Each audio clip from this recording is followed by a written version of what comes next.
kemi mëkat nëse kemi zili edhe e lakmojmë dikë, por nga ana tjetër nuk flasim edhe nuk i bëjmë atij dëm. Apo është sprov? Nuk është sprov mirësia e tij. Nuk është sprov, ai ka për vete. Për ty është e lejuar që me lakmu, përderisa ajo lakmi qëndron brenda hallalit. Si brenda hallalit, nuk i bën dëm, nuk e xhelozon. Se xhelozia pastaj lind edhe krijon pasoja, pra ma në vete, e shunat zjarë të xhelozisë brenda vetes tonë. Gjëja më e mirë është, në këto raste, për me të kalu të gjitha mëkatet dhe më bon halal edhe kjo lakmi, është që me bo dua për ta. Mos me fol keq, po me bo dua.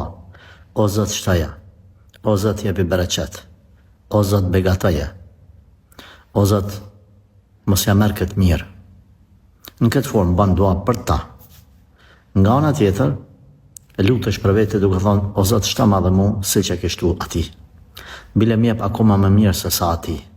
Ma ru imanin, ma shto besimin, më forcon këtë din, edhe mjep këto të mira të dunjas që e ke dhon ati.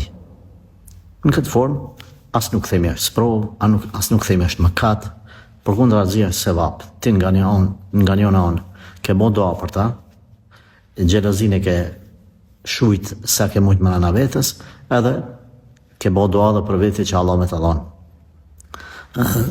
Është shumë e rëndësishme kur situatat e tilla e nxjerrin pa imanin tonë dhe edukatën në Allahun, sepse Zoti s'ma ka marrë mu as ty e mja dhon atij.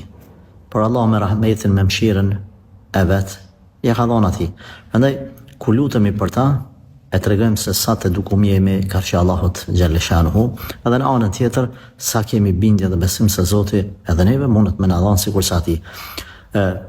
Nga përvoja shumë muslimanëve që kam kontraktu edhe më kanë tregu, vallahi kjo ka pas shumë sukses që Allahu ju ka dhënë pastaj atyne nga këto mirësi që i kanë pas lakmi të tjerët. Gjithmonë po flas kur ajo mirësi është halal dhe jo me pas dikuj që është haram.